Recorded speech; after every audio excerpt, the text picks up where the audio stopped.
Jumpa lagi di Opini Budiman.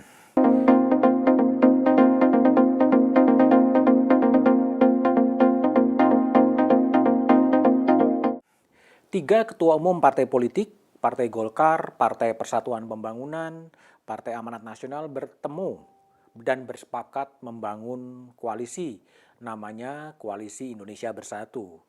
Pertemuan itu berlangsung Kamis 12 Mei 2022. Istilah koalisi yang sering disebut-sebut oleh elit partai politik maupun pengamat sebetulnya nggak ada rujukannya dalam teks konstitusi Undang-Undang Dasar 45. Entah apa yang dimaksud dengan sebuah koalisi. Dalam konstitusi hanya diatur bahwa pencalonan presiden dan wakil presiden diajukan oleh partai politik atau gabungan partai politik. Apakah rumusan soal gabungan partai politik ini kemudian ditafsirkan sebagai sebuah koalisi? Ya, biarlah itu kalangan elit politik yang kemudian menafsirkannya sendiri.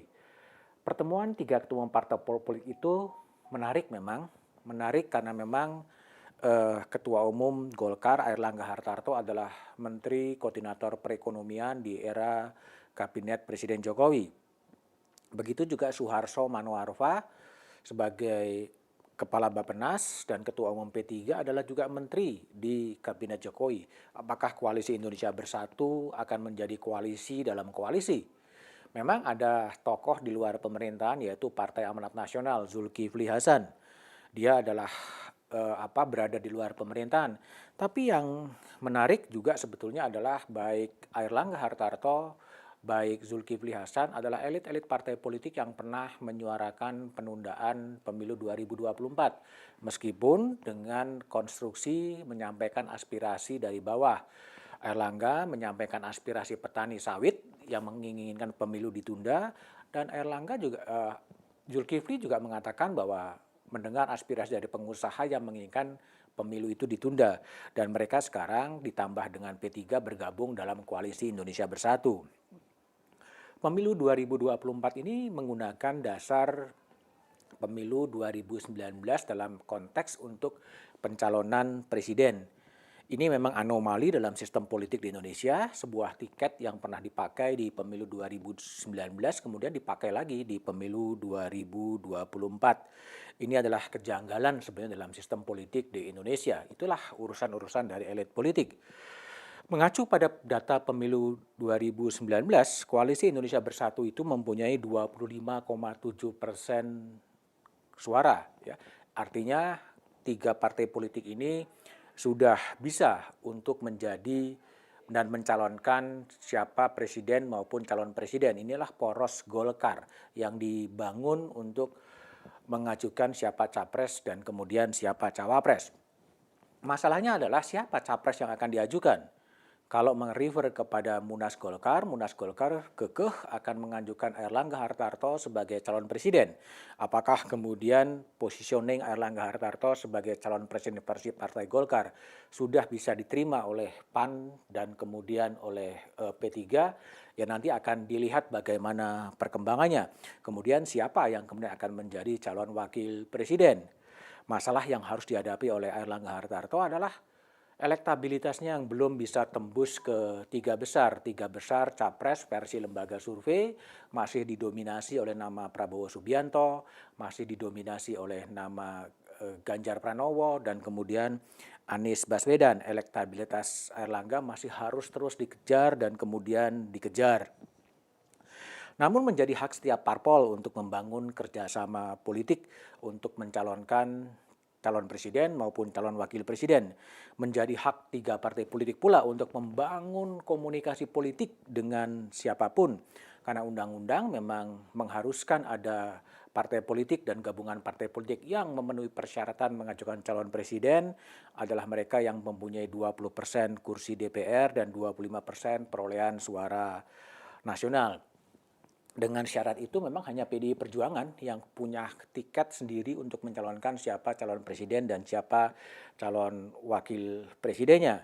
Namun siapa yang diajukan oleh PDIP masih sangat tergantung kepada hak veto atau hak prerogatif dari Ketua Umum PDI Perjuangan Megawati Soekarno Putri. Yang terjadi sekarang ini adalah saling mendelegitimasi antar kader-kader PDI Perjuangan itu sendiri. seperti terjadi perang dingin antara Puan Maharani, Ketua DPP PDI Perjuangan, dengan Ganjar Pranowo, Gubernur Jawa Tengah yang juga kader PDI Perjuangan. Kedua tokoh itu dan kemudian para pendukungnya sedang berlomba-lomba untuk mendapatkan tiket PDI Perjuangan. Tapi kondisi-kondisi saling kritik, saling serang ini sebetulnya tidak akan menguntungkan bagi PDI Perjuangan dalam konteks politik yang lebih besar. Sejarah politik Indonesia mengatakan bahwa kadang-kadang politik itu tidak pernah bisa diduga. Pengajuan capres, pengajuan cawapres, kadang-kadang ada unsur-unsur yang tidak bisa terekam oleh lembaga-lembaga survei. Sejarah menunjukkan kemunculan Ma'ruf Amin sebagai wakil presiden mendampingi Presiden Jokowi tidak terekam sama sekali dalam lembaga-lembaga survei. Itu terjadi dalam menit-menit terakhir, sehingga yang terjadi adalah bukan hanya pasangan yang diajukan sejak awal, tapi kadang-kadang ada perkawinan paksa dalam politik untuk mengajukan siapa capres dan kemudian siapa cawapres. Juga tidak pernah diduga ketika kemudian Presiden Jokowi merekrut Prabowo Subianto, rivalnya dalam kontestasi presiden, menjadi Menteri Pertahanan, dan kemudian juga dilengkapi dengan rival sebagai calon wakil presiden, Sandiaga Uno direkrut sebagai Menteri Pariwisata. Politik Indonesia kadang tidak pernah linier, terlalu banyak tikungan, terlalu banyak jebakan, dan kadang-kadang muncul kejutan-kejutan.